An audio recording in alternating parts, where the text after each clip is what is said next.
What would make you believe the warning of a child you've never met before? Emma Collins, the personal assistant to businessman Jonathan Morgan, watched perplexed as her boss, known for his relentless rationality, cancelled his flight reservation to Tokyo after a strange encounter with a boy with enigmatic eyes at the exit of the company building. The digital clock on the office wall showed 6:22 in the evening. The last rays of autumn sun streamed through the panoramic windows of the 50th floor of Morgan Tower in the financial heart of London.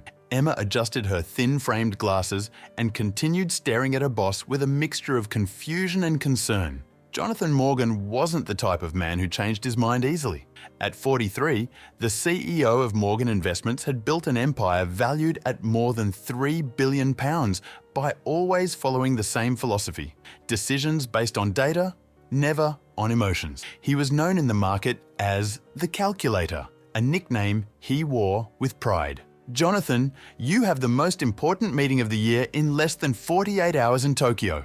The entire board will be there waiting for you, Emma insisted, holding the folder with the travel documents he had just refused. Everything is prepared. The legal team has been working on this deal for 3 months. He remained silent, his gaze fixed on the computer screen while his fingers drummed on the dark wooden desk. His normally unshakable expression seemed troubled. Reschedule it for video conference, he finally responded, without taking his eyes off the screen. Tell everyone I had a personal emergency. Emma sighed, trying to contain her frustration. She had worked with Jonathan for 7 years, and never, under any circumstances, had he cancelled a meeting of this magnitude, much less because of a child. The scene she had witnessed moments before at the entrance of the building still seemed unreal. They were going out for lunch when a thin boy, approximately 10 years old with worn clothes and disheveled hair, appeared out of nowhere and stood before Jonathan. The boy didn't ask for money, as Emma initially assumed he would. Instead, he looked directly into the businessman's eyes and said with a surprisingly firm voice, "Mr. Morgan, you cannot board flight BA008 to Tokyo tomorrow. Please cancel your trip." The strangest thing wasn't the words themselves, but Jonathan's reaction. Instead of ignoring the boy or calling security, he stood still, as if he had seen a ghost. Emma noticed that the color had drained from his face. "How do you know my name? And about the flight?" Jonathan asked, bending down to be at the boy's height. "It doesn't matter how I know. What matters is that you listen to me. Please don't get on that plane." Before either of them could say anything more, the boy ran off and disappeared among the crowd of executives and tourists circulating on Oxford Street. Jonathan didn't say a word during the entire way back to the office, and now he was cancelling the most important trip of the year. "Are you really going to let the words of a street boy dictate your business decisions?" Emma finally asked, unable to contain her indignation. "Jonathan, this doesn't make sense. How did he even know about your trip?" Jonathan swiveled his chair and finally faced Emma. There was something different in his gaze, a vulnerability she had never seen before. "Sit down, Emma. There's something you need to know." Emma sat in the leather chair in front of the desk, feeling a chill down her spine. In 7 years as Jonathan Morgan's personal assistant, she thought she knew him completely. He was a reserved man, yes, but predictable in his rigidity and dedication to work. The divorce 5 years ago had only intensified his relentless routine. No children, no hobbies, nothing beyond the company. 22 years ago, Jonathan began, with a voice lower than usual. "I had a dream. In it, a child stopped me on the street and warned me not to get into a car. The exact words were, 'Please, don't get into that car.' The next morning, I ignored this memory and followed my routine. That same day, I suffered an accident that almost took my life." Emma frowned, trying to process what she was hearing. "Are you telling me you believe in premonitions?" Jonathan let out a humorless laugh. "I believe in data, Emma, and the data I have is that I've received this type of warning before, ignored it, and almost died. That's rational enough for me." Emma observed her boss carefully.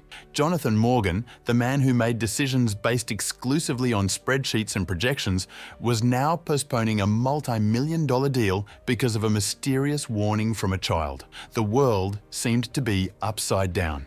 "And it wasn't just that," he continued, opening the drawer and taking out an old photograph. "The boy today, he looks exactly like this boy." Emma took the photograph carefully. In it, a much younger Jonathan, probably a little over 20 years old, was next to a boy of approximately 10 years. Both smiled for the camera, with what appeared to be an amusement park in the background. "Who is he?"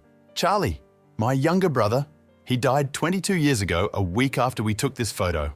Silence weighed in the office. Emma felt as if she were entering unknown territory. "Jonathan, I didn't know you had a brother." "Nobody knows. I don't talk about him." Emma returned the photograph, noticing how Jonathan's hands trembled slightly as he put it back in the drawer. "What happened to him?" "Leukemia," he answered dryly. "Diagnosed too late. Between the diagnosis and the end, it was just 4 months." Emma began to understand. The boy on the street had not only given a strange warning, he had also awakened an old wound that Jonathan carried in silence. "The boy today, do you think it's some kind of sign? From Charlie?" Jonathan ran his hand over his face, suddenly looking exhausted. "I don't know what to think, Emma. I only know that I can't get on that plane tomorrow." At that moment, the phone on the desk rang. Emma answered automatically. "Mr. Morgan's office." The voice on the other end of the line made her eyes widen. She looked at Jonathan and covered the phone with her hand. "It's from Heathrow. Something about a technical problem detected on flight BA008 to Tokyo. They're confirming that you won't be boarding tomorrow." The news about the technical problem on flight BA008 to Tokyo came as a disturbing confirmation. The plane didn't even take off. The problem was detected during a last-minute inspection, but the coincidence was undeniable. The next morning, the newspapers reported the near disaster narrowly avoided. Jonathan remained in his apartment in central London for the next 2 days. For the first time in years, he didn't go to the office or respond to messages. The meeting with the Japanese investors was rescheduled for the following week, this time in London. The incident on the plane had been reason enough to justify the change. For Emma, however, the concern went beyond professional matters. Jonathan wasn't just her boss. After 7 years working side by side, he was the closest person she had in her life. She knew every detail of his routine, his preferences, his moods, but she had never seen that expression on his face. It was as if a door to the past had been forcibly opened. On the morning of the 3rd day, Emma made a decision. With a coffee in each hand, she rang the doorbell of Jonathan's apartment. After a few minutes, the door opened. He wore a grey sweater over a white shirt. His greying hair at the temples was dishevelled, and a light stubble covered his normally well-shaved chin. "Emma, what are you doing here?" "I brought coffee," she replied, raising the cups. "And I thought maybe you'd want to talk?" Jonathan hesitated for a moment, but then opened the door wider, allowing her to enter. The apartment had the minimalist elegance that matched Jonathan's personality. Modern furniture, few personal objects, predominantly neutral tones. The only exception was an entire wall covered with books in the living room, the only passion besides work that Emma knew of in her boss. "Sorry about the appearance," he said, running his hand over his face. "I haven't been myself the last few days." "What's going on, Jonathan? Really?" He took the coffee she offered and walked to the window. From the 40th floor, London stretched beneath them like a maze of concrete and glass. "I've been looking for him," Jonathan admitted. "The boy." Emma sat on the sofa, watching her boss carefully. "Why? I need to know who he is, how he knew about the flight. Why he looks so much like Charlie." There was a vulnerability in Jonathan's voice that Emma had never heard before. This man who had built a financial empire, who was known for his coldness in making difficult decisions, now seemed lost. "I hired private investigators," he continued. "I gave them the description of the boy and the security camera video from the building entrance. So far, nothing. And if it's just a coincidence?" Emma suggested carefully. "London is full of street children. Maybe he heard something about you about your trip, people talk. And the problem with the plane? Was that also a coincidence?" Emma had no answer for that. Silence weighed between them for a few moments. "There's something else," Jonathan finally said, walking to a table in the corner of the room. He took an envelope and handed it to Emma. "It arrived yesterday." Emma opened the envelope and took out a folded piece of paper. It was a pencil drawing, clearly done by a child. It showed a plane in the sky with clouds around it. In the lower corner, there was a figure that appeared to be a man in a suit looking at the plane. The lines were simple, but there was something disturbing about the drawing. "It came by mail? No sender?"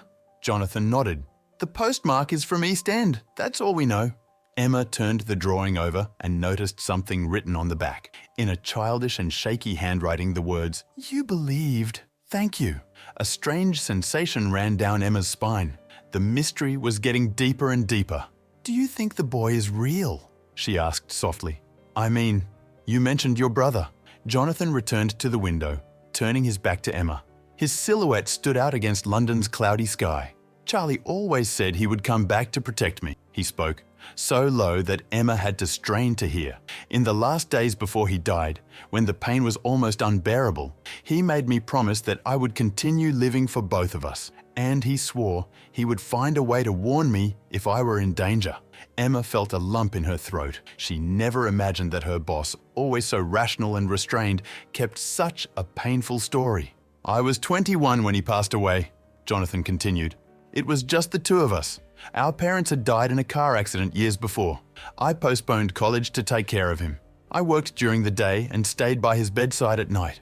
I read stories, played video games when he had the strength, held his hand in moments of pain." Jonathan turned around and Emma saw that his eyes were welling up. "You know why I built all this, Emma? The company, the fortune, the empire?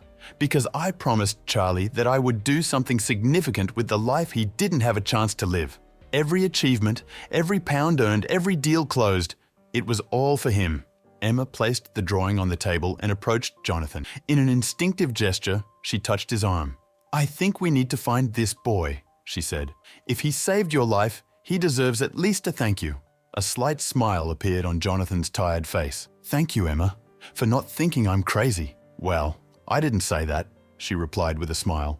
"But let's find out what's going on." That same day, Jonathan and Emma began their search.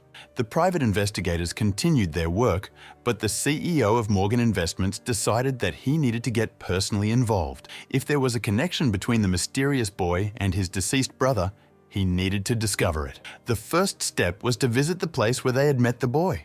In front of Morgan Tower, Emma and Jonathan mentally reviewed every detail of that brief encounter. "He came from that direction," Emma pointed to the left, "and then he ran that way." "Let's follow the path," Jonathan suggested. The two walked through the busy streets of the financial district, observing each alley, each subway entrance, each place where a street child could take shelter. It was when they were crossing a small square that Emma noticed something. "Jonathan, look!" On a bench, partially hidden by a tree, an elderly man was feeding the pigeons. Next to him was a boy. Even at a distance, the resemblance was unmistakable. "It's him," Jonathan whispered. They approached carefully, trying not to frighten the boy. When they were a few meters away, the boy looked up. Seeing Jonathan, his face lit up with a shy smile. "Hello, Mr. Morgan," said the boy. "I'm glad you believed me." The elderly man beside the boy turned around. He had a wrinkled face and clear, penetrating eyes. "We finally meet, Mr. Morgan," said the man, with a slight accent that Jonathan couldn't identify. "I'm Dr. Lawrence, and this is Daniel." Jonathan felt as if the world around him had stopped. The boy, Daniel, continued smiling at him with that disturbing resemblance to Charlie. How did you know about the plane?" was all Jonathan could ask. Dr. Lawrence gestured for them to sit down. Emma and Jonathan obeyed, sitting on the bench across from them. "Daniel has a gift," the elderly man explained, placing his hand on the boy's shoulder. "He sees things that others cannot see, possible futures, critical moments where lives can change forever. It's rare, but it happens." Emma looked at Jonathan, concerned about his reaction.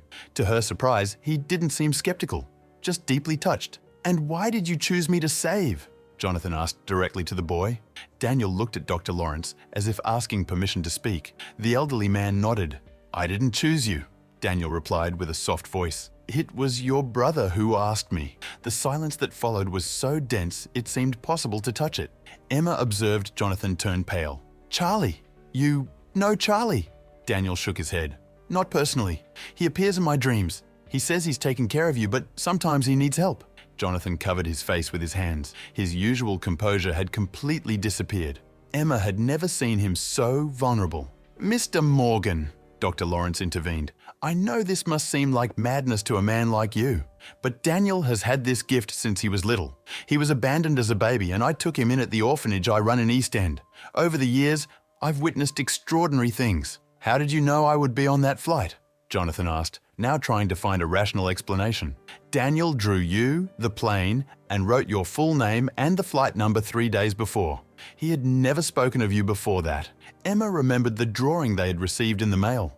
Was it you who sent the drawing? Daniel nodded.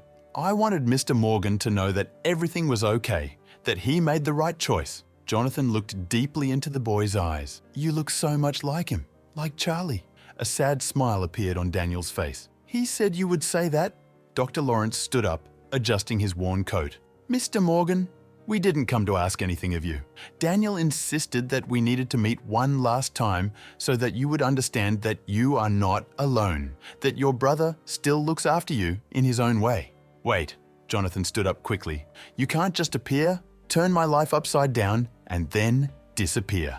The doctor looked at Jonathan with compassion. What do you suggest then? Jonathan looked at Daniel, then at Emma, and finally back at Dr. Lawrence. I'd like to see this orphanage and understand better all of this. Dr. Lawrence exchanged a significant look with Daniel, who smiled in response. It would be an honor, Mr. Morgan. We're always in need of friends. As they walked to find a taxi, Emma noticed that something fundamental had changed in Jonathan. The rigid and calculating man she knew seemed to have given way to someone more human, more vulnerable, and paradoxically, stronger. What none of them imagined was that that visit to the orphanage in East End would be just the beginning of a journey that would change their lives forever. The East End neighborhood contrasted drastically with the polished and luxurious environment Jonathan was accustomed to. Old buildings, some in a state of deterioration, narrow streets, and a general sense of abandonment dominated the landscape. The taxi left them in front of a Victorian red brick building with a worn sign that said, Lawrence Home for Special Children. Special? Emma questioned as they crossed the iron gate. It's more than a word, explained Dr. Lawrence. All 23 children who live here have something unique. Some possess extraordinary cognitive abilities, others have rare artistic sensitivities. And some, like Daniel, have gifts that conventional science cannot explain. The interior of the orphanage was surprisingly welcoming, considering the worn exterior. The walls were decorated with colorful drawings and artistic works made by the children. There was an atmosphere of care and attention that contrasted with the external appearance. How do you keep this place running? Jonathan asked, observing a room where several children were engaged in different activities, reading, drawing, playing chess. With difficulty, Dr. Lawrence admitted. We receive a small government subsidy, but it's not enough. I depend on donations and, honestly, on some successful personal investments over the years. Emma noticed how the children seemed calm and happy, despite the circumstances. There wasn't the institutional and sterile atmosphere she had imagined she would find in an orphanage. Is it just you and Daniel? Oh no, the doctor smiled. We have a small team. A full-time nurse, 2 teachers, a cook and a caretaker. They all believe in the mission of this place. Daniel, who had been quiet during the journey, now seemed more animated. He greeted several children by name and proudly introduced Jonathan and Emma. This is Mr. Morgan, he said to a group of younger children. He's the man my special friend asked me to help. The children looked at Jonathan with curiosity. A girl of approximately 7 years, with elaborate braids and very dark eyes, approached and looked at him intensely. You have a lot of sadness stored up, she said with a soft voice, but now you will begin to heal. Jonathan was speechless. Dr. Lawrence smiled gently and placed his hand on the girl's shoulder. This is Lily. She has an extraordinary sensitivity to the feelings of others. The girl smiled at Jonathan and returned to her drawing. Emma noticed that her boss seemed both uncomfortable and fascinated. Why did you bring me here? Jonathan finally asked when they reached Dr. Lawrence's office, a small and cozy room filled with books and with a window that overlooked a modest garden at the back of the building. Daniel looked at Dr. Lawrence, who nodded encouragingly. Because you need to understand that there are things beyond what can be explained, the boy replied, with a surprising maturity for his age. Your brother wants you to know that it's okay to move on. Jonathan sat heavily in the nearest chair. Emma had never seen him so shaken. How can you know what Charlie wants? He asked, his voice trembling. How can you know him? Daniel sat in front of Jonathan, his eyes fixed on the businessman's. He tells me things. Not just about you, but about himself too. How you used to build blanket forts in the living room when you were little. How he always wanted to be an astronaut. Jonathan turned pale. Nobody knows that. Nobody. He also told me about the promise you made the night before he went away, that you would live enough for both of you. Jonathan's hands began to visibly tremble. Emma moved to stand beside him, concerned about his state. "And you think I saved your life because of that promise?" he said to Daniel. "Out of vengeance." The boy shook his head. "No, sir, out of love. He says you've worked too hard, built too much, accumulated too much, but you've forgotten to live." The silence that followed was profound. Dr. Lawrence observed the scene with compassion, but kept his distance, allowing the conversation to flow naturally. "Mr. Morgan," the doctor finally intervened, "I know this must seem impossible to believe, but I can assure you that Daniel never had access to information about you or your family. He only started talking about you and your brother a week ago." "And why now?" Emma asked, trying to find some logic in the situation. "Why did the warning about the plane happen just now?" Daniel looked at Jonathan with an uncomfortable intensity. "Because you were going to make an important decision in Tokyo, one that would change many lives." Jonathan's eyes widened. "How do you know about that? The acquisition of Takashi Electronics is confidential. Not even my board knows all the details. Thousands of jobs," Daniel continued. "Families. You were going to close the factories." Emma looked at Jonathan with surprise. She knew about the negotiation with the Japanese company, but not the details about closing factories. "It's a strategic move," Jonathan responded automatically, falling into his business mode. "The facilities are obsolete. The company is worth more dismembered than whole." "Charlie said you need to see the people behind the numbers," Daniel replied simply. "He said you've forgotten what it's like to have nothing." The words hit Jonathan like a physical blow. Emma saw her boss, always so composed, so controlled, cover his face with his hands. Dr. Lawrence rose silently. "Daniel, why don't you take Miss Collins to see our library? I'm sure she would be interested in the rare books we have." The boy agreed, understanding the cue. Emma hesitated, looking worriedly at Jonathan. "Everything will be fine," the doctor assured her. "Sometimes we need a moment alone to process." Reluctantly, Emma followed Daniel out of the room. As soon as the door closed, Jonathan finally let out a contained sob. 22 years of repressed grief, of guilt, of relentless work to compensate for the loss. Everything seemed to be coming to the surface all at once. "How can he know?" Jonathan asked through tears. "How can he know about the blanket forts, about the astronaut dream?" Dr. Lawrence sat calmly in the chair beside him. "Mr. Morgan, I've spent 53 years practicing medicine, the last 20 specifically studying cases like Daniel's. My conclusion is that there are more mysteries between heaven and earth than our science can explain." "Do you think it's really Charlie, speaking through him?" The doctor pondered the question for a moment. "What I think is that there are connections that transcend our current understanding. Daniel has the ability to access information he shouldn't have. Whether this comes from your brother, from some field of collective consciousness, or from another source, I cannot say with certainty. What I know is that his messages have helped people." Jonathan took a deep breath, trying to regain his composure. "When Charlie was dying," he said quietly, "I promised that I would do something significant with my life. I built an empire from scratch. I generated wealth. I created jobs. But now this boy appears and suggests that I've failed in some way." "Perhaps it's not a failure, but a reminder," suggested Dr. Lawrence. "A reminder that there is more to life than positive balance sheets and successful acquisitions." "And what do you suggest I do? Abandon everything I've built?" The doctor smiled gently. "Of course not. But perhaps you could use what you've built in different ways, in ways that honor not just the memory of your brother, but also the values you shared when you were young." At that moment, there was a light knock on the door. Daniel entered alone, carrying a drawing.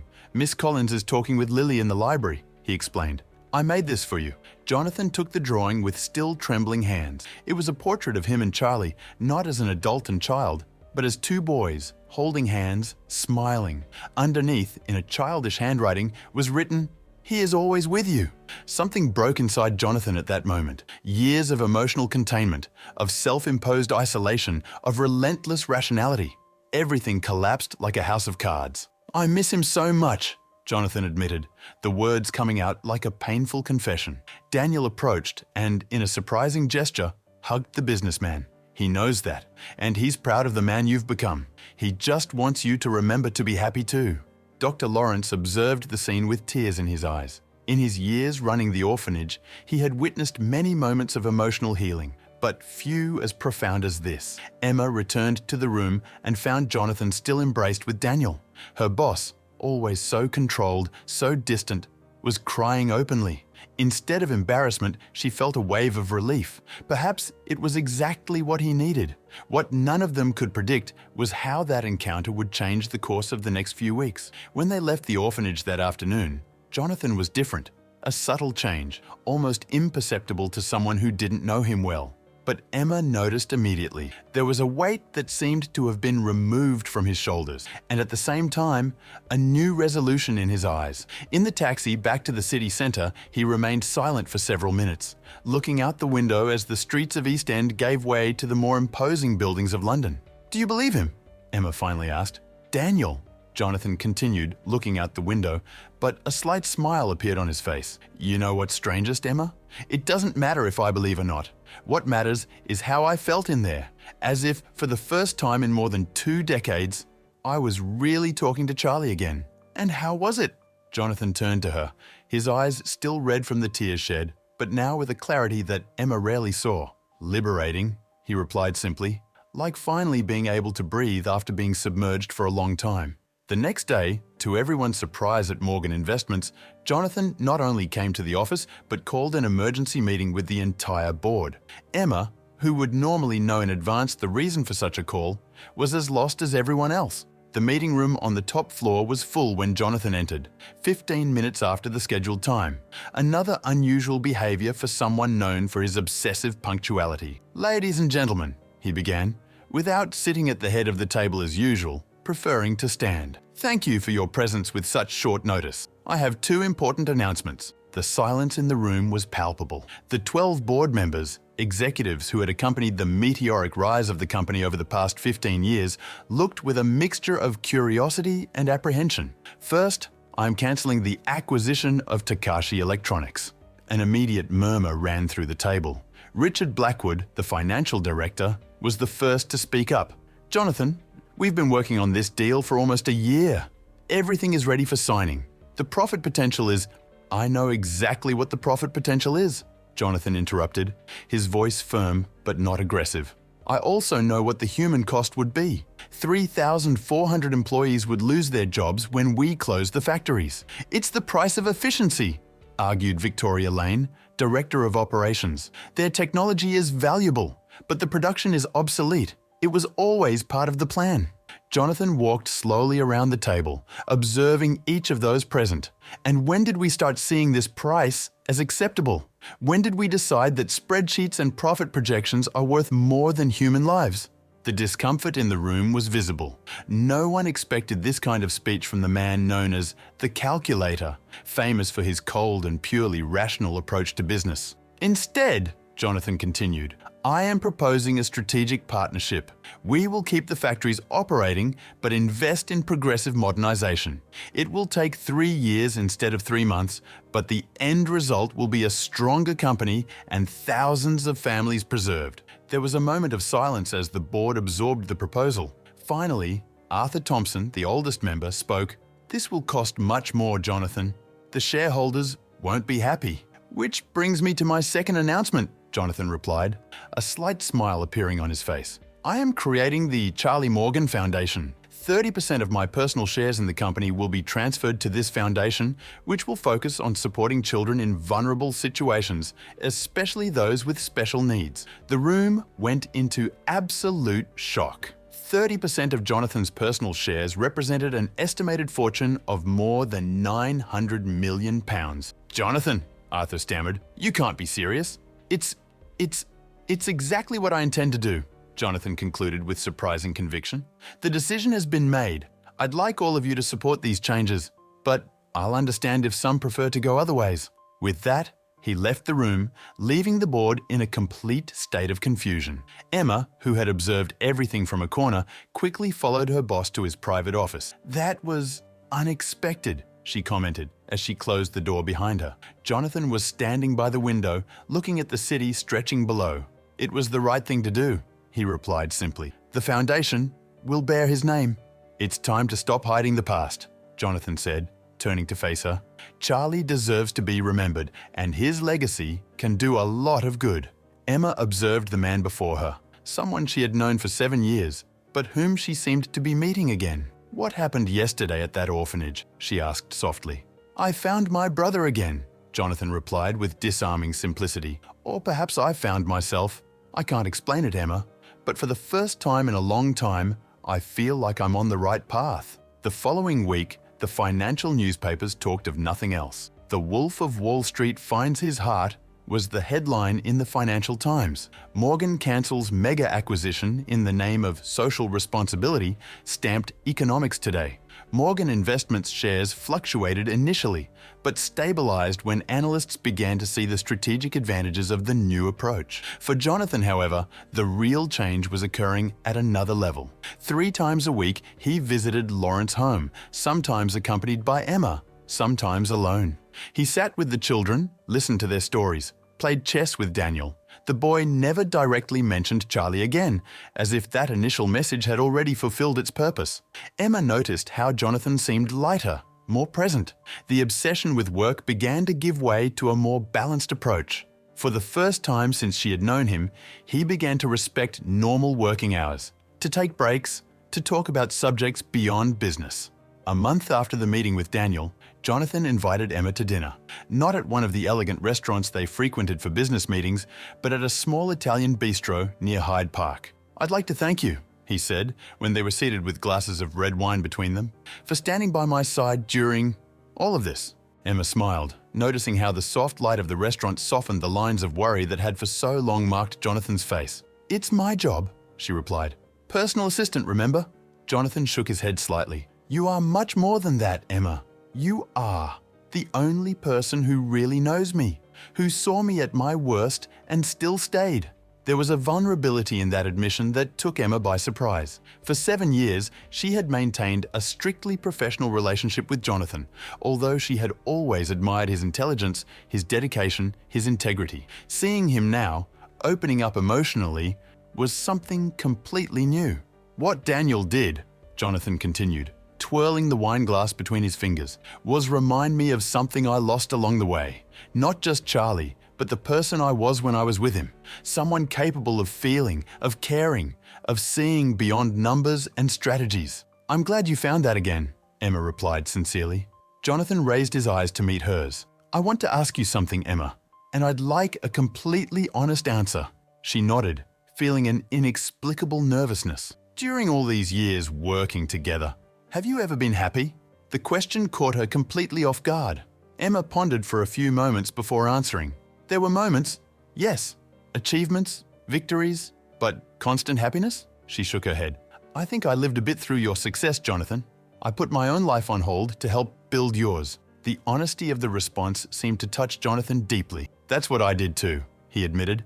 "I lived through Charlie's expectations, what I imagined he would want me to achieve. And in the process, I forgot to really live." At that moment, Jonathan's cell phone vibrated. He looked quickly at the screen and frowned. "It's from Dr. Lawrence," he said, answering immediately. "Hello?" Emma observed Jonathan's expression change from curiosity to concern and then to alarm. "We're on our way," he said before hanging up. Looking at Emma with urgency, he explained, "It's Daniel. He's having some kind of crisis. Dr. Lawrence says he keeps calling my name." In less than 20 minutes, they were back in East End. The taxi had barely stopped in front of the orphanage when Jonathan was already jumping onto the sidewalk. Emma followed him quickly as he ran into the building. A nurse guided them to the second-floor dormitory, where they found Daniel lying on a narrow bed, pale and agitated. Dr. Lawrence was at his side holding his hand. When they saw Jonathan, both seemed visibly relieved. "He's been like this for 2 hours," the doctor explained, making room for Jonathan to approach. "High fever, delirium. He keeps repeating your name and something about, 'It's not too late.'" Jonathan sat on the edge of the bed and took Daniel's small, hot hand between his own. "I'm here, Daniel," he said softly. "What's happening?" The boy's eyes opened, feverish but focused. "Mr. Morgan," he whispered. "Charlie said he needs to warn you. There's still danger." A chill ran down Jonathan's spine. "What kind of danger, Daniel?" "Betrayal," the boy responded, his voice weak but urgent. "Someone close. Someone who wants to hurt you." Emma felt her heart quicken. After everything they had witnessed in the past month, she couldn't simply dismiss the warning as fever delirium. "Who, Daniel?" Jonathan asked, leaning closer. Who wants to hurt me? The boy closed his eyes tightly, as if trying to visualize something. I can't see clearly, but Charlie says you need to be careful, especially with documents. Something you're going to sign. Dr. Lawrence placed his hand on Jonathan's shoulder. He needs to rest now. The fever is subsiding, but he needs peace and quiet. Reluctantly, Jonathan released Daniel's hand and moved away from the bed. The boy already seemed to be falling asleep, his breathing more regular. I've never seen him like this before, the doctor commented as he guided Jonathan and Emma back to his office. Daniel occasionally has episodes of clairvoyance, but never accompanied by such intense physical symptoms. Do you believe it's genuine? Emma asked. The warning about betrayal? Dr. Lawrence sighed, suddenly looking older and more tired. I've learned not to doubt Daniel's messages. They always have a purpose, even when we don't immediately understand. Jonathan remained silent, absorbing the implications. Finally, he spoke. The foundation, he said. I'm about to sign the final documents tomorrow. 30% of my shares, £900 million. If there were any irregularities in the documents, Emma immediately picked up the phone. I'll call Thomas from the legal team. He can review everything again tonight. No, Jonathan interrupted her, a new type of resolution in his voice. Don't trust anyone from the company right now. We need someone external, someone with no connection to Morgan Investments. Dr. Lawrence adjusted his glasses, thoughtful. I have an old colleague, Bernard Wells, a lawyer specialized in corporate law. He retired a few years ago, but still maintains an active license. He's discreet and absolutely reliable. Jonathan nodded. Call him.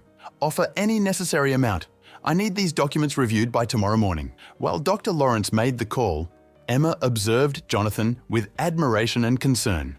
A month ago, he would have ridiculed the idea of changing his business plans based on a feverish warning from a child. Now, he was reorganizing his life around these mysterious messages. Jonathan, she said softly, do you really believe in all of this? In Charlie? In messages from beyond? In supernatural warnings? He looked at her, his eyes conveying a surprising serenity. What I know is that following these warnings has done me more good than harm. It saved my life on the plane. It brought back precious memories of my brother. It made me rethink my priorities. He paused, a melancholic smile forming on his face. And if this is all coincidence and self-deception, well, I'm building a better world because of it. Maybe that's enough. The next morning, Jonathan and Emma met with Bernard Wells, a 70-year-old man with white hair and an air of tranquil wisdom. They had spent most of the night in the small apartment that the lawyer maintained in the Kensington neighborhood, meticulously reviewing each clause of the foundation documents. It was near dawn when Wells finally found something. Here, he pointed to a subclause almost hidden in the legal folds of the document. This provision would give Mr. Blackwood, as financial administrator of the foundation, authority to sell the shares in case of market instability, a deliberately vague term that he himself could define. Richard, Jonathan murmured, a mixture of anger and disappointment in his voice. My CFO for 12 years. He could effectively take control of 30% of your company, Wells continued. And from what I see here, there are indications that buyers are already aligned. Westfield Capital Partners? Emma immediately recognized the name. They're our biggest competitors. If they got those shares, they would effectively take control of Morgan Investments, Jonathan concluded. And the first thing they would do would be to reverse all the changes I've implemented, including the agreement with Takashi Electronics. We need new documents, Emma said, already picking up the phone. Start from scratch. And keep this in absolute secrecy, Wells added. If Mr. Blackwood discovers that you are aware of the manipulation, Jonathan nodded gravely. Thank you, Mr. Wells. Your service has been invaluable. Over the next 3 days, Jonathan maintained a facade of normality at the office. He continued the apparent preparations for signing the original documents while secretly working with Wells to create a new structure for the foundation, one that ensured control remained firmly in his hands. On the night before the official signing, Jonathan visited the orphanage again. Daniel had recovered from the fever, but still seemed fragile. You understood the warning, the boy said when they were alone in the small library of the orphanage. It wasn't a question, but a statement. Yes, Jonathan replied, and I thank you for it. But I wonder, why does your brother care so much about protecting me? 22 years have passed. Daniel smiled, that smile that reminded Jonathan so much of Charlie that it hurt. He says it's because you're finally learning to really live. and he wants to see how far you can go. Jonathan felt a lump in his throat. Tell him I'm sorry it took so long. He already knows, Daniel replied softly, and he says it's never too late to start over. That night, returning to his apartment, Jonathan made one more decision that would surprise all who knew him. He picked up the phone and made a call he had been postponing for weeks. Emma, sorry to call so late. I was thinking, after we resolve the situation with the documents, would you like to take a vacation? Maybe 2 weeks? I've been looking at Tuscany this time of year. On the other end of the line, Emma Collins, always so professional, so reserved, felt an involuntary smile form on her face. That would be wonderful, she replied, surprised by her own emotional reaction. But what about the company? The company will survive without us for a few weeks, Jonathan replied, with a lightness she rarely heard in his voice. I recently learned that there are more important things in life. The silence that followed was loaded with unspoken possibilities. Finally, Emma responded, Then yes, I'd love to. As he hung up, Jonathan looked at the photograph of Charlie on his bedside table. For the first time in many years, he didn't just feel pain when he saw his brother's face. There was gratitude too, and perhaps, just perhaps, the beginning of true peace. What he didn't know was that the events of the next day would test that peace in ways he could never have imagined. The morning of the signing of the Charlie Morgan Foundation documents dawned with a typical London grey sky but without rain, just that diffuse light that seemed to cover the city with a veil of softness. Jonathan woke before the alarm, feeling a mixture of determination and apprehension. Today, he would face the betrayal of someone he had considered a close friend for more than a decade. At 8 o'clock sharp, he met with Emma and Bernard Wells at a discreet cafe 2 blocks from the headquarters of Morgan Investment. The three reviewed the plan one last time. The new documents are ready, Wells confirmed, briefly opening a brown leather folder to show the contents. Impeccable legal structure. No loopholes. The foundation will be controlled by a board that you appoint, with strict clauses that prevent any sale of shares without your express approval. And the original documents? Emma asked, checking her tablet where she kept the day's schedule. I signed fake versions last night, Jonathan explained. They will seem authentic to Blackwood, but in reality, they have no legal validity. They will only serve to confirm his intentions. Wells adjusted his glasses, his face expressing concern. I should remind you, Mr. Morgan, that what we are doing is risky. If Mr. Blackwood is really conspiring with Westfield Capital, he is not someone who will hesitate to use extreme methods to protect his interests. It's a risk I'm willing to take, Jonathan responded firmly. My brother protected my life. The least I can do is protect his legacy. At 9 o'clock, Jonathan entered his office as on any normal day. He greeted his secretary, reviewed some emails, made 2 routine calls. No one observing him would suspect that he was about to dismantle a conspiracy within his own company. At 10 o'clock, Richard Blackwood knocked on his door, exactly as expected. The financial director of Morgan Investments was a man in his early 50s, carefully combed grey hair and a physique kept in shape by regular tennis sessions. On his face, the confident smile as always. Good morning, Jonathan. Big day, isn't it? He said as he entered, carrying a document folder similar to the one Wells had shown earlier. Good morning, Richard. Yes, a very important day, Jonathan replied, gesturing for the CFO to sit down. The final documents for the foundation, Blackwood said, placing the folder on the desk, all ready for your signature. I must say, Jonathan, that I am still surprised by this decision. 30% is substantial. Jonathan observed the man before him carefully, someone he considered a close friend, someone he trusted with billions in company assets. Were there signs of his betrayal that he hadn't noticed before? Was there something in his eyes, perhaps a subtle tension that normally wasn't there? It's the least I can do for Charlie's memory, Jonathan replied simply. He deserves a lasting legacy. Blackwood nodded, although his eyes didn't reflect the same emotion as his gesture.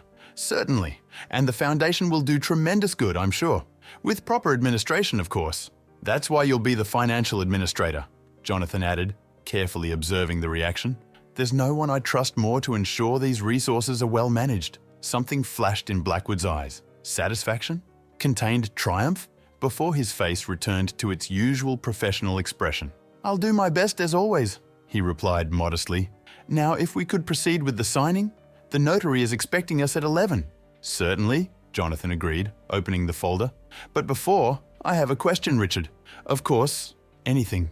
Jonathan picked up one of the documents and pointed to a specific clause. This provision about market instability. It seems to give broad latitude for selling shares. That wasn't our original intention, was it? For a brief moment, almost imperceptible to someone who wasn't specifically looking for it, Blackwood's smile faltered. Ah, that. It's just standard legal language, Jonathan. Protection against extreme circumstances, you understand? Nothing to worry about. I see, Jonathan replied slowly. And this reference to Westfield Capital Partners as preferred consultants. When did we decide to involve them? This time, the lapse was more visible. The mask of professional calm on Blackwood's face began to show cracks. It's just a formality. We need external consultants for independent evaluations. Westfield has an excellent reputation in the market. Our main competitor, Jonathan observed casually. Interesting choice. Blackwood adjusted his tie, a nervous gesture that Jonathan had never noticed before. In the financial world, sometimes our competitors are the best evaluators, precisely because they know the market as well as we do. Of course, makes sense, Jonathan agreed, flipping through a few more documents. Then, as if he had just remembered, oh, before I forget, the Lawrence Foundation will also receive a substantial donation. Do you know Dr. Lawrence? He runs a remarkable orphanage in East End. No, I haven't had the pleasure, Blackwood replied, clearly anxious to return to the subject of the signing. Jonathan, the notary? It's a fascinating story, actually, Jonathan continued, ignoring the interruption. There's a boy there, Daniel. He warned me not to board that flight to Tokyo, which saved my life. And recently he gave me another warning. Blackwood became completely still, his face now a perfect mask, but his eyes revealed everything. What kind of warning? He asked, his voice betraying a slight hoarseness. Something about betrayal, Jonathan replied calmly. About someone close to me wanting to harm me. About documents I shouldn't sign. The silence that followed was as dense as fog. The two men stared at each other across the table, decades of professional trust crumbling in seconds. Jonathan, Blackwood finally spoke, his voice now controlled, calculating. Don't tell me you're basing business decisions on superstitions, on an orphanage child? This isn't you. That's exactly the point, Richard, Jonathan replied, leaning forward. For a long time, I wasn't myself. But that's changing, and part of that change is realizing when I'm being betrayed. At that moment, the office door opened and Emma entered accompanied by two men in dark suits. Mr. Blackwood, one of them said, showing identification. I'm Inspector Davis from the Financial Crimes Unit. We have some questions about your recent communications with Westfield Capital Partners. The color drained from Blackwood's face. He looked at Jonathan with a mixture of anger and disbelief. You set me up, he hissed. After everything I did for this company. No, Richard, Jonathan replied calmly. You betrayed yourself when you decided that my trust was worth less than what Westfield offered. As the police escorted Blackwood out, Emma approached Jonathan, who remained seated, observing the scene with an expression difficult to decipher. Are you okay? She asked softly. 12 years, Jonathan replied, his voice low. 12 years working side by side. I trusted him with every aspect of my business. How did I not see it? Emma placed her hand on his shoulder. Sometimes we're so focused on our goals that we don't see what's right in front of us. Jonathan nodded slowly, then opened the drawer and took out another folder, this one containing the true documents prepared by Wells. Time to do this right, he said, standing up. The ceremony at the notary is still scheduled? Yes, and Mr. Wells will meet us there, Emma confirmed. The new foundation board members will also be present. When they left the office, Jonathan paused briefly to look back. For more than 15 years, that room had been the center of his universe, the place from which he commanded his financial empire. Now, somehow, it seemed smaller, less important. You know, he said to Emma as they walked to the elevator, Charlie always said that true wealth is in the people we choose to have by our side. It took me a long time to understand what he meant. The rest of that day unfolded as a succession of significant events. The official signing of the Charlie Morgan Foundation documents took place at noon, with the presence of Bernard Wells, Dr. Lawrence, and, to everyone's surprise, Daniel, his first visit to central London. Jonathan insisted that the boy stay by his side during the ceremony. The evening papers were already reporting Richard Blackwood's arrest, adding another dramatic chapter to the story of Morgan Investments' transformation. The company's shares fluctuated nervously during the day, but stabilized after Jonathan issued a reassuring statement about business continuity. At the end of the day, Jonathan asked his driver to take them, him, Emma and Daniel, to a specific place on the outskirts of London, the cemetery where Charlie was buried. It was the first time in more than 20 years that Jonathan had visited the site. Highgate Cemetery was one of the oldest and most beautiful in London, with its ancient headstones partially covered with moss and its centuries-old trees forming a green canopy above the stone paths. Charlie's grave was in a newer area, under the shade of a young oak tree that Jonathan had ordered planted when his brother had passed away. As they walked along the winding path, Emma noticed how Daniel seemed strangely at ease, as if he knew the place. The boy walked slightly ahead, as if he knew exactly where to go, despite never having been there before. When they reached the grave, Jonathan stopped, feeling the weight of 2 decades of absence. The white marble headstone had a simple design, with the name Charles Morgan engraved along with the dates of birth and death, and the phrase, "Forever loved, forever remembered." "I should have come before," Jonathan said softly, more to himself than to the others. "All these years." Daniel approached and stood beside him, looking at the headstone with a serene expression that seemed far beyond his 10 years. "He always knew you would come when you were ready," the boy said softly. Jonathan looked at Daniel, a silent question in his eyes. "He's happy now," Daniel continued, "because you're finally living, not just existing." Emma observed the scene with tears in her eyes. There was something deeply moving about that moment. The powerful businessman and the small orphan, united by a connection that defied rational explanation. Jonathan knelt on the damp grass, not caring about his expensive suit, and placed his hand on the cold stone. "I miss you every day, Charlie," he said, his voice choked with emotion. "But I think I'm finally beginning to understand what you tried to teach me. It's not about building fortunes or empires. It's about connections, about love." At that moment, a ray of sunlight penetrated between the clouds that had dominated the sky all day, illuminating precisely the spot where they were. Emma, who wasn't particularly superstitious, felt a shiver run down her spine. Daniel smiled, looking up at the ray of light. "He heard you." The 3 remained there for almost an hour. Jonathan told stories about Charlie to Emma, how he loved astronomy and knew the names of all the constellations, how he always gave his lunch to poorer children at school, how he faced his illness with a courage that would shame many adults.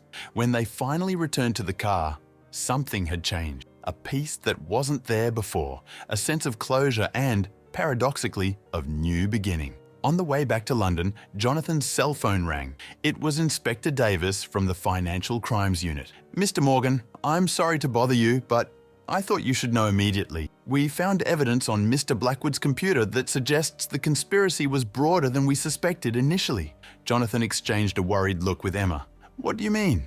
"It seems there was a second plan in progress," the inspector explained.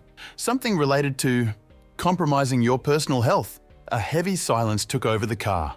"Are you suggesting that Blackwood was planning to—" Jonathan couldn't complete the sentence. "The data is preliminary, but yes, there are indications that he researched methods to induce symptoms of cognitive impairment, substances that could be administered gradually, leaving you incapacitated to run the business, but without raising suspicions." Daniel, who was sitting quietly between Jonathan and Emma, suddenly spoke. "That's why Charlie was so concerned. It wasn't just about the documents. It was about you."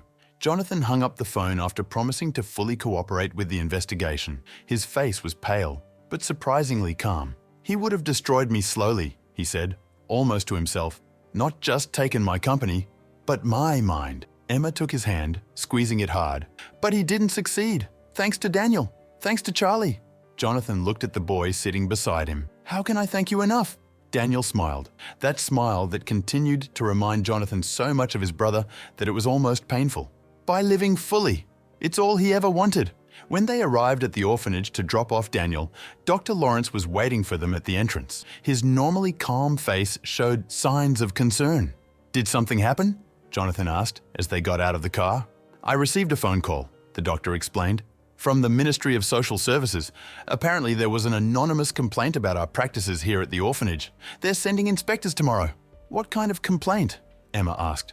"Absurd allegations," Dr. Lawrence replied, clearly disturbed. "Suggestions that we are exploiting vulnerable children, especially Daniel, to obtain financial advantages from impressionable people." Jonathan frowned, instantly connecting the dots. "Blackwood?" Must be his work. A last act of revenge. It's possible, the doctor agreed. The complaint was made this afternoon, shortly after his arrest. What does this mean for the orphanage? Jonathan asked, looking at Daniel, who was listening to the conversation with a worried expression.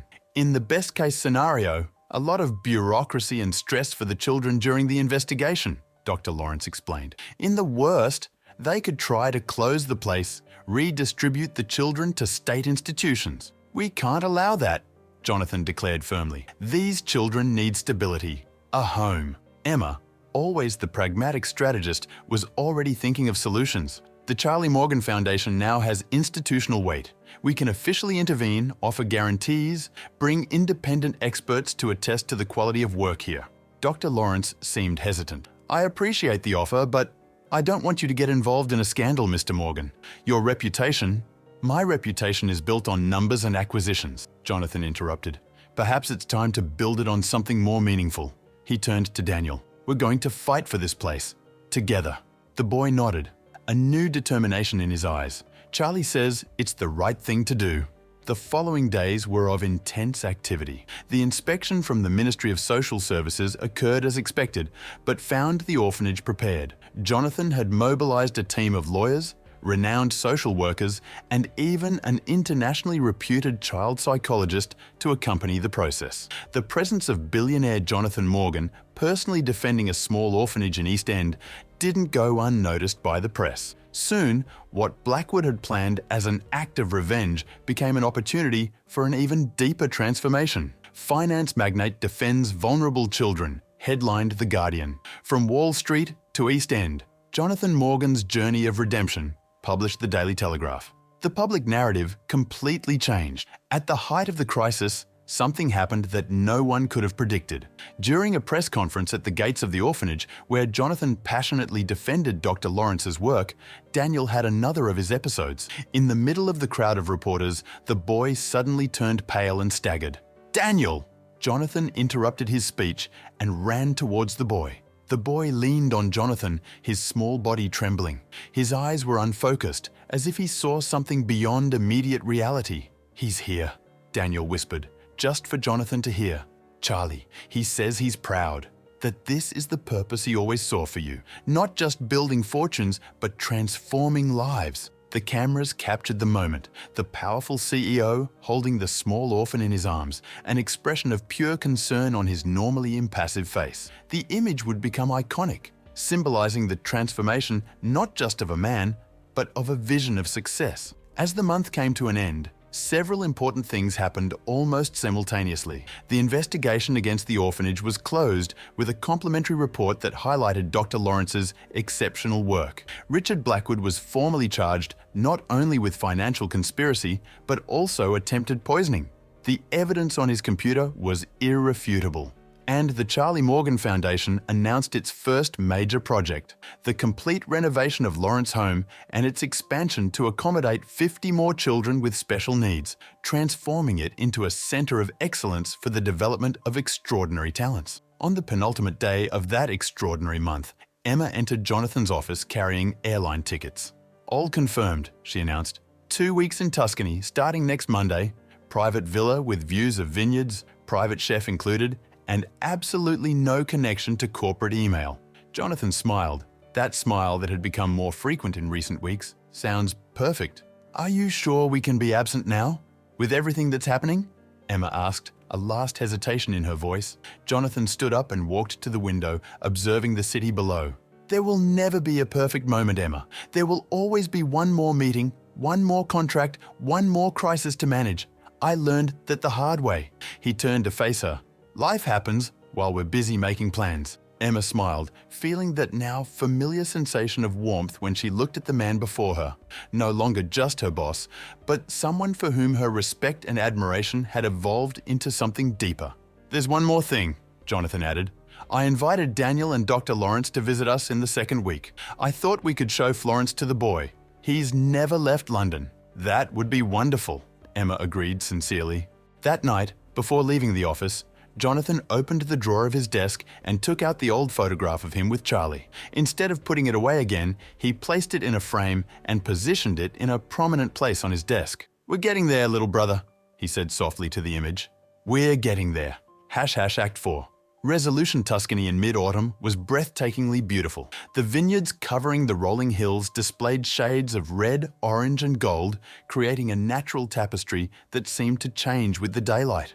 The villa that Emma had rented was at the top of one of the hills, with a panoramic view that covered kilometers of Italian countryside. In the first 3 days, Jonathan and Emma entered the slow and contemplative rhythm of Italian rural life. They explored ancient villages with cobblestone streets and centuries-old squares, tasted wines in family wineries that had been producing in the same way for generations, and savored meals that extended for hours, prepared with ingredients harvested the same day. For Jonathan, it was an almost alien experience. In 20 years, he had never taken more than an extended weekend off, and even in those rare moments, he remained connected to work through constant phone calls and emails. Now, his phone remained turned off for hours at a time, stored in the drawer of the bedside table. On the morning of the 4th day, Emma found Jonathan sitting on the villa's veranda, watching the sunrise with a cup of coffee in his hands. There was something different in his posture, a tranquility she had never associated with him before.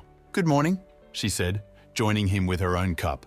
"Did you sleep well?" "Better than in years," he replied, without taking his eyes off the horizon. "You know what I realized, Emma? I worked for 2 decades building a fortune to honor Charlie's memory, but I never asked myself if that was what he really wanted." Emma observed Jonathan's profile against the golden light of the morning. "And what do you think he wanted?" "This," Jonathan replied simply, gesturing to the landscape ahead. "Moments, experiences, real connections, the things that money can't buy, but for which it can occasionally create space." They remained silent for a few minutes, sharing that perfect moment of simplicity and beauty. "What do you want, Emma?" Jonathan suddenly asked. "Not for the company, not for me, for you." The question caught Emma by surprise. For so long, her identity had been defined by her work, by being the perfect and efficient assistant to Jonathan Morgan. She rarely thought about her own desires separate from that role. I'm not sure," she admitted. "For a long time, my goal was to help you achieve your goals." "And you did that brilliantly," Jonathan said, turning to face her. "But that can't be everything. There must be more to Emma Collins's life." She considered the question seriously, looking at the hills stretched out before her. "I think I've always wanted to create something of my own," she said finally. "Not necessarily an empire like yours, but something meaningful, something that helps people in a tangible way." Jonathan smiled, a warm smile that completely transformed his face. "Like what?" "I've always thought about education," Emma continued, feeling strangely vulnerable sharing dreams she had kept guarded for so long. "Maybe a program that helps talented young people from disadvantaged backgrounds to access opportunities they normally wouldn't have. Something that levels the playing field a bit. Like Daniel," Jonathan observed. "Yes, like Daniel. And so many others. There's so much potential wasted for lack of opportunity." Jonathan was silent for a moment, thoughtful. The Charlie Morgan Foundation could sponsor something like that. In fact, you could run it. Emma turned to him, surprised. "Run the foundation?" "Jonathan, I'm your personal assistant, not a charity executive." "You are much more than that, Emma," he replied with conviction. "You are the most capable and compassionate person I know. No one would better understand how to use these resources to create real impact." Before Emma could respond, Jonathan's phone rang, the first sound from the device in days. He hesitated before answering, checking the caller ID. "It's Dr. Lawrence," he said, a slight frown crossing his face. "Sorry, I need to answer this." The conversation was brief, but enough to visibly alter Jonathan's expression. When he hung up, his eyes were concerned. "What happened?" Emma asked. "Daniel is having high fever again. Dr. Lawrence says he's having intense dreams, mentioning my name. Do you think it's another warning?" Jonathan ran his hand over his face, worried. "I don't know, but I'm concerned about him. Dr. Lawrence says that Daniel's physical condition is stable, but he's never seen him so agitated. Are they still coming to visit us next week?" "The doctor says it will depend on Daniel's condition in the next few days." Jonathan looked at Emma, a visible conflict on his face. "Perhaps we should go back." Emma considered the suggestion. It was clear that Jonathan had developed a deep bond with the boy, something that went beyond gratitude for the warning that had saved his life. "We can wait another day or two," she suggested. "See how he evolves. Dr. Lawrence seems capable of taking care of him for now." Jonathan nodded. But the concern didn't leave his face. For the rest of that day, even as they walked through a picturesque medieval village and dined at a small family restaurant, his thoughts were clearly far away, with the boy in London. The next morning, Dr. Lawrence called again. Daniel's fever had subsided, but he was still agitated, insisting that he needed to see Jonathan urgently. "He says he has an important message from Charlie," the doctor explained. "Something that can't wait." It was enough for Jonathan to make his decision. "We're coming back today. Please tell Daniel we're on our way." As they hurriedly packed their bags, Emma noticed that Jonathan didn't seem disappointed about cutting the vacation short. On the contrary, there was a determination in his movements, as if he finally had clarity about an important decision. "We don't both need to go," Emma suggested. "You can go back to see Daniel, and I'll stay here to organize things for when you come next week." Jonathan stopped what he was doing and looked at her. "No, Emma. I want you to come with me. You are part of this now. Part of this family we're building." The word family hung in the air between them, loaded with unspoken meanings. Emma felt her heart speed up slightly. "Family?" she repeated softly. "Yes," Jonathan confirmed, moving closer to her. "I realized something in these days here. Something I probably should have realized a long time ago." "What?" Jonathan took her hands in his. "That life is too short and precious to waste on hesitations. Charlie tried to teach me that. Daniel has been reminding me. And now, finally, I'm listening." Before Emma could fully process what was happening, Jonathan leaned in and kissed her gently. It was a brief moment, almost shy, but one that carried the promise of something much greater. "That was," Emma began when they separated. "A long time coming," Jonathan completed, a nervous smile on his face. "I hope that's okay." Emma responded with another kiss, this one more confident than the first. When they pulled apart, both were smiling. "I think it's more than okay," she said softly. 12 hours later, they were back in London, heading directly from the airport to Lawrence's home in East End. Night had already fallen when they arrived, and the old Victorian building was quiet. Most of the children already retired for sleep. Dr. Lawrence met them at the entrance, his face showing visible relief upon seeing them. "Thank you for coming so quickly," he said, guiding them through the silent corridors. "Daniel is waiting for you. He refused to sleep until you arrived." "How is he?" Jonathan asked, concern evident in his voice. "Physically, better. The fever passed completely, but he's different, quieter, more introspective, as if he were preparing for something." When they entered the small room that Daniel shared with another boy, now temporarily relocated to give him privacy, they found him sitting on the bed, intensely drawing in a notebook. Seeing Jonathan and Emma, his face lit up with a smile. "You came," he said, his voice betraying relief. "I knew you would come." Jonathan sat on the edge of the bed, while Emma remained standing beside him. Dr. Lawrence discreetly withdrew, closing the door behind him. "Of course we came, Daniel," Jonathan said gently. "Dr. Lawrence said you had an important message." The boy nodded, his expression suddenly serious. "Charlie says it's time to say goodbye." Jonathan felt a chill run down his spine. "Goodbye? What do you mean?" Daniel took one of the drawings he had made and handed it to Jonathan. It was a portrait of Charlie, but not as the boy Jonathan remembered. In the image, Charlie was a young adult, as he would have been if he had lived. "He's okay now," Daniel explained with disarming simplicity. "And you are too. That's why he can go." Jonathan looked at the drawing, feeling a complex emotion he couldn't completely name. A mixture of sadness, acceptance, and, strangely, peace. "He's saying goodbye?" Jonathan asked, his voice almost a whisper. Daniel nodded. "He says he did what he needed to do, helped you find your way back. Now you have a new family." The boy looked significantly at Emma, then back at Jonathan. "And he has to move on too." Emma, sensing the intensity of the moment, placed her hand on Jonathan's shoulder in a silent gesture of support. Can I speak to him? Through you?" Jonathan asked, his voice choked with emotion. Daniel closed his eyes for a moment, as if listening to something only he could hear. When he opened them again, there was a different quality to them, a depth, a maturity that seemed to transcend his age. "He says he's proud of you, Johnny," Daniel said, using the nickname that only Charlie used for Jonathan when they were children. "He says you finally understood what he tried to teach. That life is not about what you build or own. It's about who you love and how you love." Silent tears streamed down Jonathan's face now, but he made no move to wipe them away.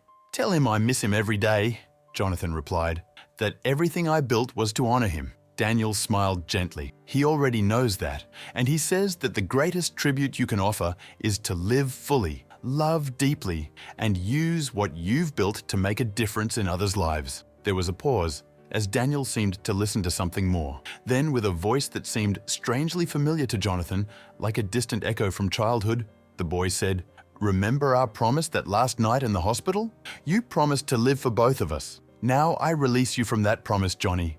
Live for yourself, be happy, and when your time comes, I'll be waiting. But don't rush, you have much to do still." Jonathan sobbed openly now, decades of repressed emotion finally finding release. Emma knelt beside him, embracing him as he processed this long-delayed farewell. Daniel closed his eyes again, and when he opened them, he was just the 10-year-old boy once more. He seemed exhausted, but at peace. "He's gone," Daniel said simply, "but he says he'll always be in your heart." Jonathan composed himself enough to ask, "What about you, Daniel? Will you still have these visions?" The boy shrugged, a surprisingly childlike gesture after the transcendent moment they had shared. "I don't know.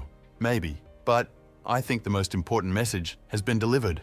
That night, Jonathan and Emma stayed at the orphanage, sleeping in improvised rooms that Dr. Lawrence prepared for them. In the early hours, Jonathan woke with a start from a dream. In it, he was with Charlie again, both as children, building a blanket fort in the living room of the small house where they had grown up. "It's all right, Johnny," Charlie said in the dream, his young face radiant with joy. "Now everything is all right." Jonathan sat up in bed, his heart racing, but not from fear. He looked out the window at the London sky, where a few stars managed to shine despite the city's light pollution. He felt a peace he hadn't experienced since childhood. "Goodbye, little brother," he whispered into the night. "Until we meet again." The next morning, they had breakfast with Daniel and Dr. Lawrence in the small kitchen of the orphanage. The boy seemed completely recovered, eating pancakes enthusiastically and talking animatedly about the possible trip to Italy the following week. "How is he?" Jonathan asked Dr. Lawrence discreetly as they watched Daniel interact with Emma, who was teaching the boy some words in Italian. "Surprisingly well," the doctor replied. "It's as if a weight has been removed from him too. The febrile episodes, the intense dreams, they extract a real physical toll." Jonathan observed the boy for a moment, thoughtful.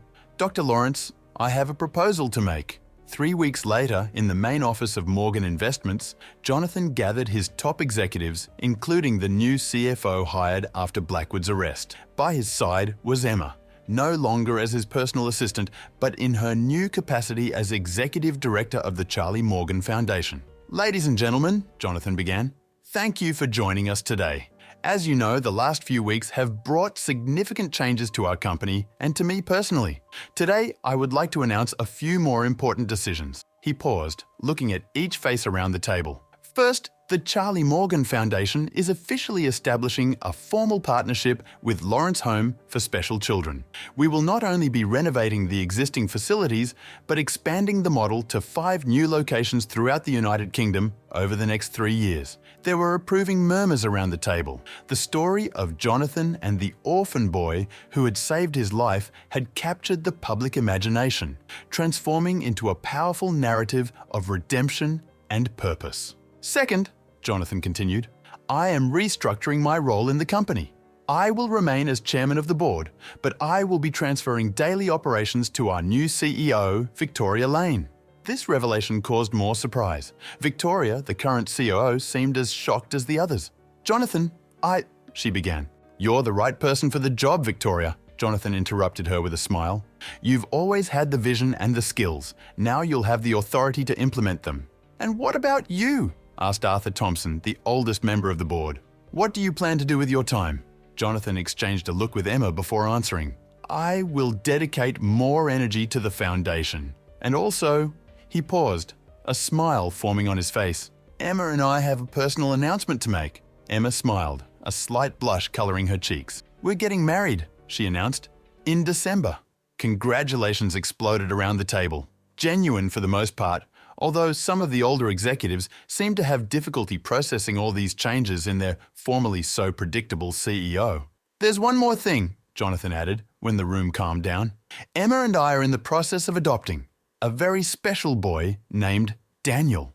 On Christmas Eve, 4 months after that fateful morning, when an unknown boy had approached Jonathan Morgan with a mysterious warning, a small ceremony took place in the restored chapel attached to Lawrence' home. The place had been transformed with the help of the Charlie Morgan Foundation resources. The broken stained glass had been replaced, the wooden benches restored, and a new heating system installed.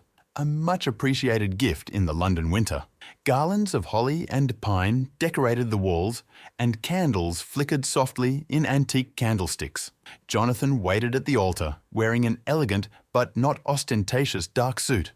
Beside him stood Daniel, now officially Daniel Morgan, wearing a small suit that made him look like a miniature version of his new adoptive father.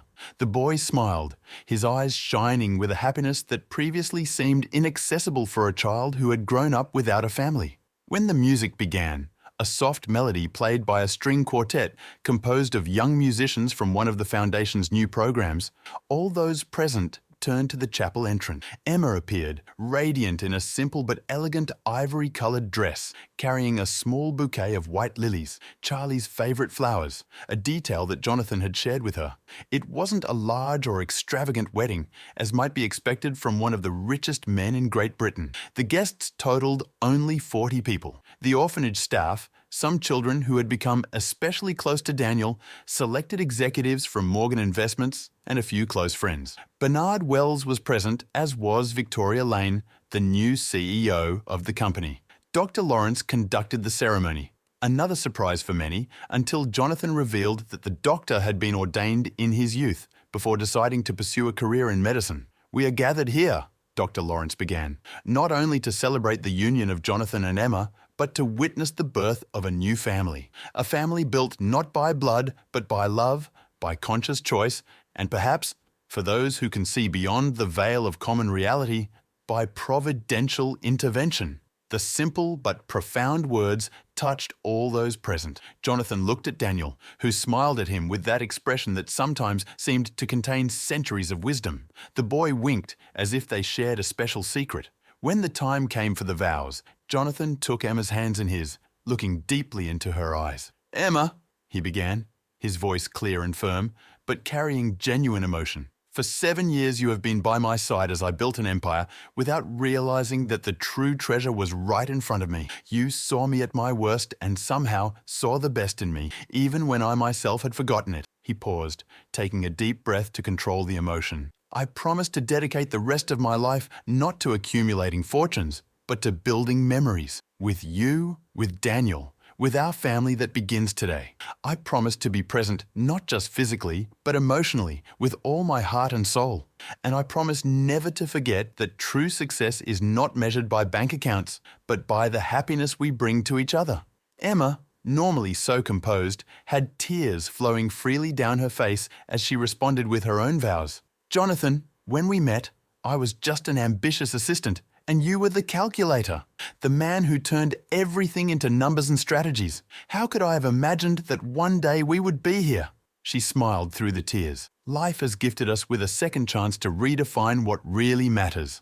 I promise to walk by your side on this journey, helping to build not just a foundation or a family, but a legacy of love that will continue far beyond ourselves." She turned slightly to include Daniel in her field of vision. "And I promise you, Daniel, to be not just your mother, but your friend, your advocate, your partner in all the adventures that life brings. You have taught us more about courage, faith, and love than we could ever learn alone." When the rings were exchanged, simple white gold bands without ostentation, Dr. Lawrence made an unexpected announcement. "Before concluding this ceremony, there's one more commitment to be formalized today." He gestured to Daniel, who approached, positioning himself between Jonathan and Emma. The official adoption of Daniel by the Morgan couple was finalized yesterday. Today, they wished to make a public promise to their son. Jonathan and Emma knelt to be at Daniel's height. Jonathan took a small velvet box from his pocket. Upon opening it, he revealed a silver medallion. "Daniel," Jonathan said, his voice gentle, "this medallion belonged to Charlie. He received it from our parents on the day of his baptism." Inside it, he opened the medallion, revealing a small compartment. There is a photo of him, and now I've added one of you too. It's a symbol of the special connection between you and of the new family we form today." As Jonathan placed the chain around Daniel's neck, Emma held the boy's hand. "We promise you, Daniel, to create a home where your gifts are celebrated, not feared, where you can grow knowing that you are loved exactly as you are. And we promise to honor the special connection you have with Charlie, keeping his memory alive in our family." Daniel, with bright eyes, hugged them both simultaneously. There was no need for words. The moment overflowed with meaning by itself. When Dr. Lawrence officially declared them a family, a ray of sunshine penetrated through one of the stained glass windows, bathing the three in a prism of colors. For the most skeptical among those present, it was just an atmospheric coincidence. For others, like Dr. Lawrence, it was something more, a sign, perhaps, of approval from a world beyond this one. The reception that followed was held in the main hall of the orphanage, recently renovated. The children mingled freely with the executives and professionals, creating an atmosphere that crossed all social barriers. Jonathan observed with satisfaction how Victoria Lane, his successor in the company, animatedly conversed with one of the older girls from the orphanage about her interest in finance. In a quiet moment, Jonathan briefly stepped away from the celebration, walking to a window that overlooked the small garden at the back of the building. London's night sky was exceptionally clear for a winter day, with stars visible despite the city lights. "We did it, Charlie," he whispered to the starry sky. "I'm finally living the life you always wanted for me." "Talking to the stars?" Emma asked softly, approaching from behind and wrapping her arms around his waist. Jonathan smiled, turning to embrace her. "Just thanking whoever brought us here." Daniel joined them, as if sensing it was an important moment for his new family to be together. "He's happy, you know," the boy said simply. "Charlie, he's very happy now." Jonathan and Emma exchanged a look. They no longer questioned these statements from Daniel. They had learned to accept that there was more in the universe than their limited understanding could encompass. "We are too, Daniel," Emma responded, bending down to hug him. "All of us." A month later, a new plaque was officially unveiled at the entrance of the orphanage, now expanded and renovated. Charlie Morgan Center for Development of Extraordinary Talents. The first of many that would be established not only in the United Kingdom, but eventually throughout the world. The new complex included modernized dormitories, classrooms equipped with cutting-edge technology, art studios, science laboratories, and a specialized medical wing where Dr. Lawrence could continue his pioneering work with children gifted with special abilities. Jonathan, now dividing his time between overseeing the foundation and his reduced role as chairman of the board of Morgan Investments, found a balance he never imagined possible. Mornings were generally dedicated to business, but afternoons and evenings belonged to his family. Emma emerged as a natural leader in the foundation, applying her extraordinary organizational skills to transform financial resources into concrete programs that impacted real lives. Her vision of inclusive education for talented young people from disadvantaged backgrounds was being implemented on a large scale, creating opportunities that would otherwise be impossible. And Daniel? He flourished in the loving environment of his new home. His special abilities didn't disappear, but evolved. The febrile episodes ceased, and direct messages from Charlie became rarer. Instead, the boy developed an extraordinary intuition and a deep empathy that made him exceptionally skilled at understanding the needs of others. On a sunny spring afternoon, almost a year after the first encounter with Daniel, Jonathan took his son to Highgate Cemetery. It was a visit they made regularly now, a family tradition that Daniel looked forward to with genuine anticipation. Before Charlie's headstone, they placed fresh flowers and stood in silence for a few moments. "Dad," Daniel finally said, using the term that now came naturally to his lips, "I think I understand now why it happened." "What, son?" "All of this. Charlie choosing me to deliver his message, the warning about the plane, you finding your true vocation." The boy looked at the headstone, then back at Jonathan. "It wasn't just to save your life that day. It was to save all these other lives too. The children that the foundation helps, the families who didn't lose their jobs at Takashi Electronics. Everything is connected." Jonathan observed his son with admiration. The wisdom that sometimes emanated from him continued to surprise him, even now. "You know what Charlie told me the last time I saw him in my dreams?" Daniel continued. "He said that sometimes a single decision can create waves that change the destiny of many people, like choosing not to get on that plane." Jonathan put his arm around Daniel's shoulders, feeling a deep gratitude for the extraordinary journey they had shared. Or, like choosing to listen to the warning of an unknown boy on the street, he added softly. On the way back home, where Emma waited for them with plans for dinner and stories about her day at the foundation, Jonathan reflected on the complete transformation of his life, from a lonely executive obsessed with numbers to a man with purpose, family, and a deeper understanding of what really matters. The car passed through the financial district, and Jonathan glimpsed the tower that still bore his name. He remembered how it used to define him completely. His worth, his identity, his legacy. Now it seemed just a building, important but not essential to who he really was. His phone rang and he smiled, seeing Emma's name on the screen. "We're on our way," he said upon answering. "Daniel wants to stop to buy gelato before returning." "Bring some for me too," Emma replied, her warm voice through the line. "I have exciting news about the scholarship program."